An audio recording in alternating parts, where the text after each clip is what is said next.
राजनीति में अलग अलग तरीके के रिश्ते होते हैं, राजनीतिक रिश्ते होते हैं, मगर पारिवारिक रिश्ते भी होते हैं। రాజకీయాలలో అనేక రకమైన సంబంధాలు ఉంటాయి, కానీ రాజకీయాలలో కుటుంబ సంబంధమైన రక్త సంబంధాలు కూడా ఉంటాయి। और राजशेखर रेड्डी जी मेरे पिता के भाई थे। రాజశేఖర్ రెడ్డి గారు నా తండ్రి యొక్క సోదరుడు। उनका सिर्फ राजनीतिक रिश्ता नहीं था, वो एक दूसरे को भाई मानते थे। వాళ్ళిద్దరిది కేవలం రాజకీయ సంబంధం మాత్రమే కాదు, వాళ్ళిద్దరూ ఒక అన్నా తమ్ముల్లాగా కలిసిమెలిసి ఉండేవాళ్ళు। और ये रिश्ता सालों पुराना रिश्ता है। ఈ సంబంధం చాలా సంవత్సరాల పురాతనమైన స్నేహం। राजशेखर रेड्डी जी ने आंध्र प्रदेश को रास्ता दिखाया, मगर पूरे देश को रास्ता दिखाया था। రాజశేఖర్ రెడ్డి గారు కేవలం ఈ రాష్ట్రానికి మాత్రమే దారి చూపించలేదు, మొత్తం భారతదేశానికి కూడా వారు మార్గదర్శకులయ్యారు। जो राजशेखर रेड्डी जी ने आंध्रा में पदयात्रा की थी, वही मेरे लिए भारत जोड़ो यात्रा का इंस्पिरेशन था। ఏదైతే రాజశేఖర్ రెడ్డి గారు పాదయాత్ర చేశారో ఆ పాదయాత్రనే నా యొక్క భారత్ జోడో యాత్రకు కూడా స్ఫూర్తిదాయకమైనది। और राजशेखर रेड्डी ने स्वयं मुझे कहा था कि मुझे हिंदुस्तान की पदयात्रा करनी चाहिए। రాజశేఖర్ రెడ్డి గారే స్వయంగా నాతోని అన్నారు, నేను భారతదేశం మొత్తం కూడా పాదయాత్ర చేయాలని। तो जब मेरे पिता नहीं रहे, तब राजशेखर रेड्डी जी ने मेरी भी मेंटरिंग की थी। ఎప్పుడైతే నా తండ్రి గారు లేరో అప్పుడు రాజశేఖర్ రెడ్డి గారే నా యొక్క మెంటర్ గా నా యొక్క ఆలోచనలన్నీ పరిగణిస్తూ నన్ను చూసుకునేవారు। उन्होंने मुझे बताया था कि जब हम पदयात्रा में जाते हैं, जनता के बीच में जाते हैं, तो जनता की समस्याएं, जनता का दर्द, जनता के सपने समझे जा सकते हैं। రాజశేఖర్ రెడ్డి గారు చెప్పారు నాకు, ఎప్పుడైతే మన పాదయాత్ర చేస్తామో, ప్రజల్లోకి వెళ్తామో, వాళ్ళ సమస్యలు వాళ్ళ ఆలోచనలు మనం వినే అవకాశం ఉంటుందని నాకు చెప్పారు। पदयात्रा में दूसरों का दर्द अपने दर्द को मिटा देता है। పాదయాత్రలో మన యొక్క బాధ, మన యొక్క ఆవేదన, ప్రజలు పడే ఆవేదన చూసినప్పుడు అవన్నీ చెరిగిపోతాయి, మాసిపోతాయి। तो अगर मैंने हिंदुस्तान में भारत जोड़ो यात्रा की, नफरत के बाजार में मोहब्बत की दुकान खोली, तो ये इसमें राजशेखर रेड्डी जी की सोच थी। నేను భారతదేశంలో భారత్ జోడో యాత్ర ద్వారా విద్వేషపు వీధుల్లో ప్రేమ దుకాణాలు తెరిచానంటే అది రాజశేఖర్ రెడ్డి గారు కల్పించిన ఉత్సాహం, ఆయన ఆలోచన, ఆయన ప్రోద్బలం, ఆయన ప్రోత్సాహం। राजशेखर रेड्डी की जो पॉलिटिक्स थी, सोशल जस्टिस की पॉलिटिक्स, वेलफेयर की पॉलिटिक्स, जनता की पॉलिटिक्स आज आंध्र प्रदेश में नहीं रही। రాజశేఖర్ రెడ్డి గారి రాజకీయం ఎప్పుడు పేదల కోసం రాజకీయం, సామాజిక న్యాయం కోసం రాజకీయం, ఏమి లేని వారి కోసం రాజకీయం, కానీ వారు ఆలోచించిన రాజకీయం ఈ రోజు ఈ రాష్ట్రంలో లేదు। आज आंध्र प्रदेश में बदले की राजनीति चल रही है। కానీ ఇప్పుడు మార్పులతో కూడినటువంటి రాజకీయం మాత్రమే నడుస్తుంది। राजशेखर रेड्डी दिल्ली में आंध्र की आवाज को रिप्रेजेंट करते थे। రాజశేఖర్ రెడ్డి గారు ఢిల్లీలో ఆంధ్రప్రదేశ్ యొక్క ఆలోచనలు, మీ యొక్క ఆలోచనలు అక్కడ ప్రతిధ్వనించేవారు। आज आंध्र प्रदेश को बीजेपी की बी टीम चलाती है। ఈ రోజు ఈ రాష్ట్రాన్ని బీజేపీ యొక్క బి టీం నడిపిస్తుంది। बीजेपी की बी टीम का मतलब B for Babu, J for Jagan, P for Pawan. BJP యొక్క బి టీం అంటే బాబు, జగన్, పవన్ అని అర్థం। बाबू, जगन, पवन, बीजेपी। బాబు, జగన్, పవన్, బీజేపీ। और इन तीनों का रिमोट कंट्रोल नरेंद्र मोदी के हाथ में है। వీళ్ళందరి యొక్క ఆలోచనల రిమోట్ కంట్రోల్ నరేంద్ర మోడీ గారి చేతిలో ఉంది. क्यों उनके हाथ में है वो आप जानते हो, ఎందుకు వారి చేతిలో ఉన్నదనే విషయం మీ అందరికీ బాగా తెలుసు. क्योंकि नरेंद्र मोदी जी के हाथ में सीबीआई, ईडी है, एजेंसियां हैं। ఎందుకంటే నరేంద్ర మోదీ గారి చేతిలో సిబిఐ ఉంది, ఈడీ ఉంది. కాబట్టి వీళ్ళందరూ నరేంద్ర మోడీ గారి చెక్కు చేతల్లో ఉన్నారు. दुख की बात यह है कि जो आंध्र प्रदेश की आवाज दिल्ली में मिलनी चाहिए थी वो दब गई है। దుఃఖించవలసిన విషయం ఏంటంటే ఏదైతే ఆంధ్ర ప్రజల యొక్క ఆలోచనలు ఢిల్లీలో వినపడాలో అవి తొక్కబడ్డాయి, అవి మర్చిపోయబడ్డాయి. आप सोचिए, राजशेखर रेड्डी जी की आइडियोलॉजी, कांग्रेस की आइडियोलॉजी कभी भी बीजेपी के साथ नहीं खड़ी हो सकती थी। మీ అందరికీ తెలుసు రాజశేఖర్ రెడ్డి గారి సిద్ధాంతం, కాంగ్రెస్ పార్టీ సిద్ధాంతం ఎప్పుడు బీజేపీకి వ్యతిరేకంగా పోరాడుతూనే ఉంటుంది. मगर जगन रेड्डी जी बीजेपी के खिलाफ कुछ नहीं कह पा रहे हैं। కానీ జగన్మోహన్ రెడ్డి గారు బీజేపీకి వ్యతిరేకంగా ఒక్క మాట కూడా అనడం లేదు. और सच्चाई है कि अगर जगन रेड्डी जी कहना भी चाहें वो नहीं कह सकते हैं। కానీ సత్యం ఏమిటంటే ఒకవేళ జగన్మోహన్ రెడ్డి గారు ఏమైనా అనాలనుకున్నా కూడా బీజేపీని ఒక్క మాట కూడా అనరు. क्योंकि भ्रष्टाचार के केस उन पर हैं। ఎందుకంటే చాలా అవినీతి ఆరోపణలు వారి మీద ఉన్నాయి. यही हालत चंद्रबाबू नायडू जी की है। ఇదే అలవాటు చంద్రబాబు నాయుడు గారికి కూడా ఉంది. आपकी आवाज दिल्ली में क्यों रिप्रेजेंट होनी चाहिए? మీ యొక్క ఆలోచనలు, మీ యొక్క విషయాలు ఢిల్లీలో ఎందుకు వినబడాలంటే क्योंकि हिंदुस्तान की सरकार ने आंध्र प्रदेश के हर बच्चे को, हर बुजुर्ग को वायदा किया था। ఎందుకంటే ఢిల్లీ ప్రభుత్వం ఆంధ్రప్రదేశ్ లో ఉన్నటువంటి ప్రతి పౌరులకు, ప్రతి పిల్లలకు, ప్రతి వారికి ఒక వాగ్దానము చేసింది. जब आंध्र प्रदेश का बाइफर्केशन हुआ तो आंध्र प्रदेश की जनता को हिंदुस्तान की सरकार ने वायदे किए। ఎప్పుడైతే ఆంధ్రప్రదేశ్ విభజించబడిందో ఢిల్లీ యొక్క ప్రభుత్వం ఆంధ్రప్రదేశ్ ప్రభుత్వానికి, ప్రజలకు వాగ్దానాలు చేసింది. और वो वायदे आज तक नहीं पूरे हुए हैं। ఆ వాగ్దానాలు ఈ రోజు వరకు నెరవేరలేదు. क्या आपको स्पेशल स्टेटस मिला? మీకు ప్రత్యేక హోదా లభించిందా? क्या आपको पोलावरम प्रोजेक्ट मिला? మీకు పోలవరం ప్రాజెక్టు లభించిందా? कडप्पा स्टील प्लांट मिला? కడప స్టీల్ ప్లాంట్ లభించిందా? इसका कारण है कि आपकी जो सरकार है वो बीजेपी के सामने सिर झुका देती है। ఎందుకు దక్కలేదంటే ఏదైతే ఈ రాష్ట్రంలో ప్రభుత్వం ఉందో అది బీజేపీ ముందు తల వంచుకొని నిలబడింది. वो बोल ही नहीं सकते हैं వాళ్ళు చెప్పలేకపోతారు. क्योंकि भ्रष्टाचार के जाल में वो फंसे हुए हैं। ఎందుకంటే అవినీతి కుంపంలో వాళ్ళు మునిగిపోయి ఉన్నారు. अगर हमारी सरकार 2014 में आती, हम ये वायदे 2 दिन के अंदर पूरे करके दिखा देते।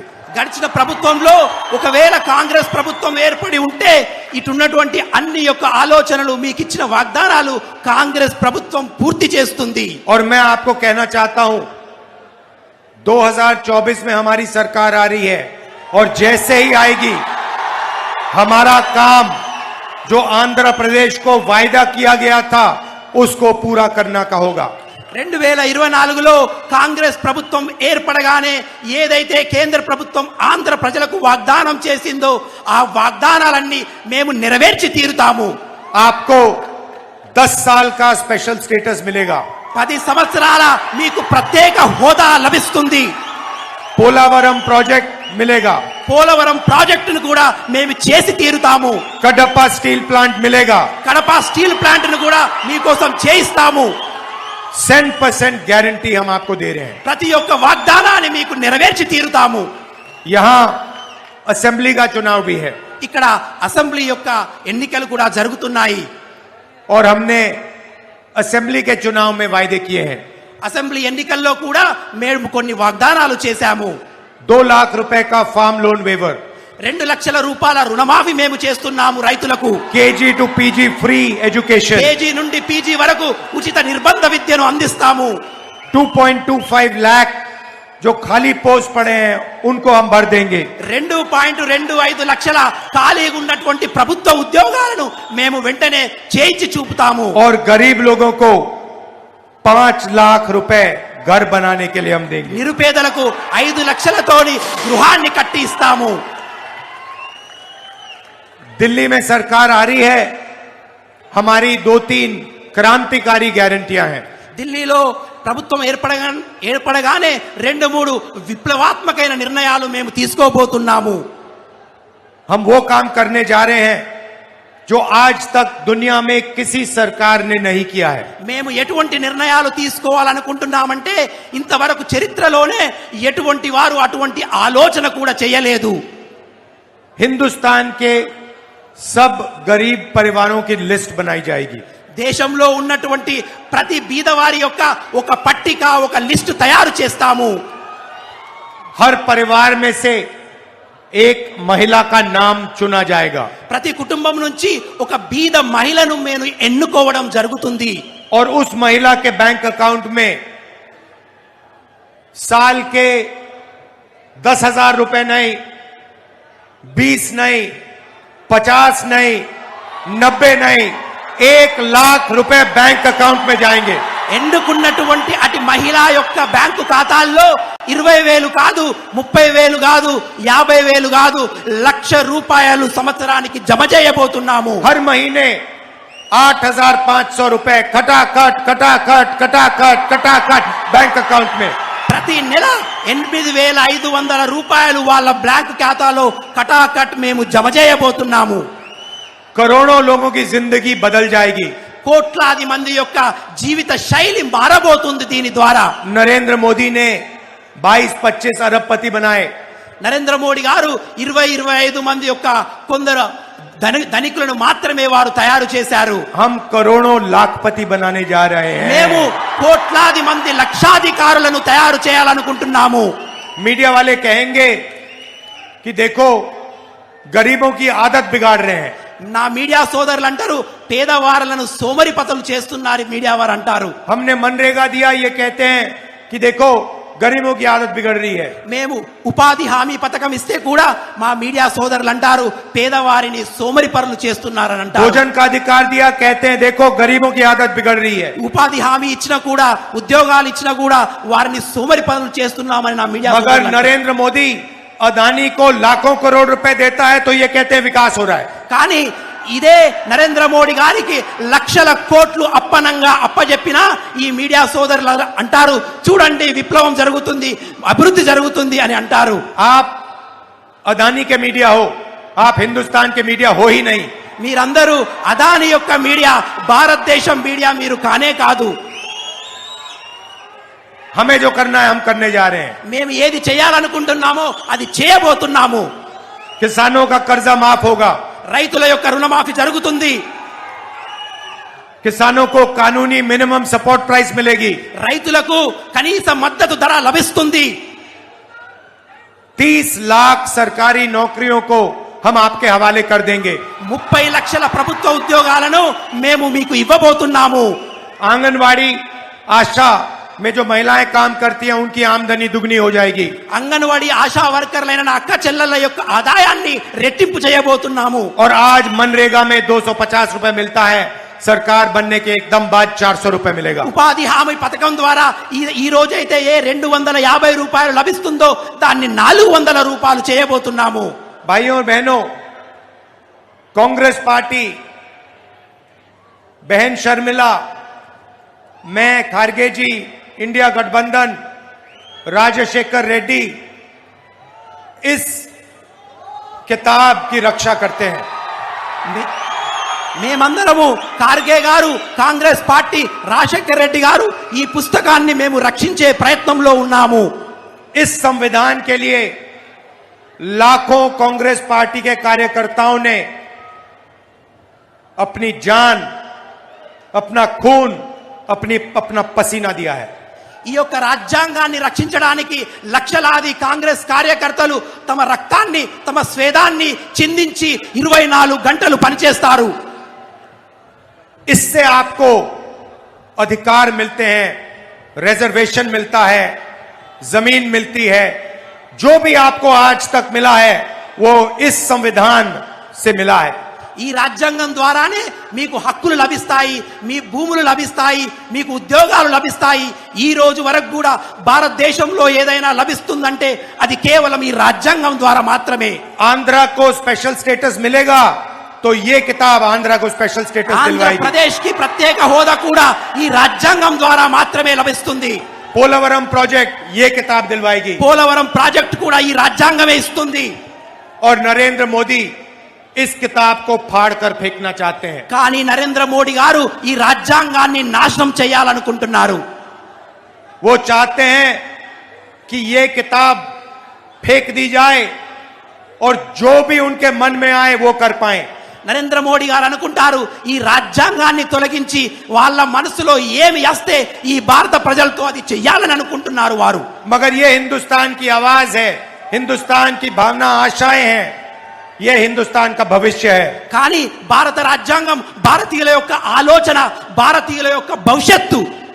अगर पिछड़े वर्ग को, दलितों को, आदिवासियों को, माइनॉरिटी को, गरीब जनरल कास्ट को कुछ मिला है तो इस किताब ने दिया है।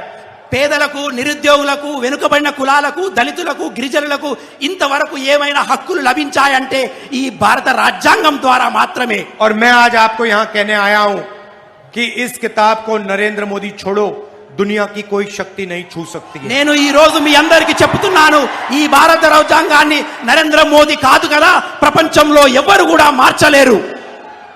आप इस किताब को फाड़ कर फेंकने की कोशिश करो और फिर देखो हिंदुस्तान आपके साथ क्या करता है। మీరు ఈ భారత రాజ్యాంగాన్ని చించి పరేసే ప్రయత్నం చేయండి, చేసి చూపించండి. ఈ భారతీయ ప్రజలందరూ మీకు ఏ విధంగా బుద్ధి చెప్తారో చూస్తారు.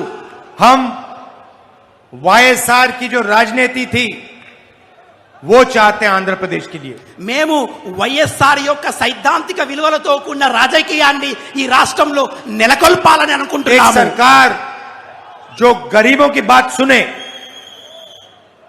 మేము ఈ యొక్క రాష్ట్రంలో పేద ప్రజల యొక్క ఆవాజ్, వారి యొక్క వాయిస్ ను వినాలని అనుకుంటున్నాము. जो कमजोर लोगों के साथ खड़ी हो, బలహీనలతో నిలబడాలని అనుకుంటున్నాము.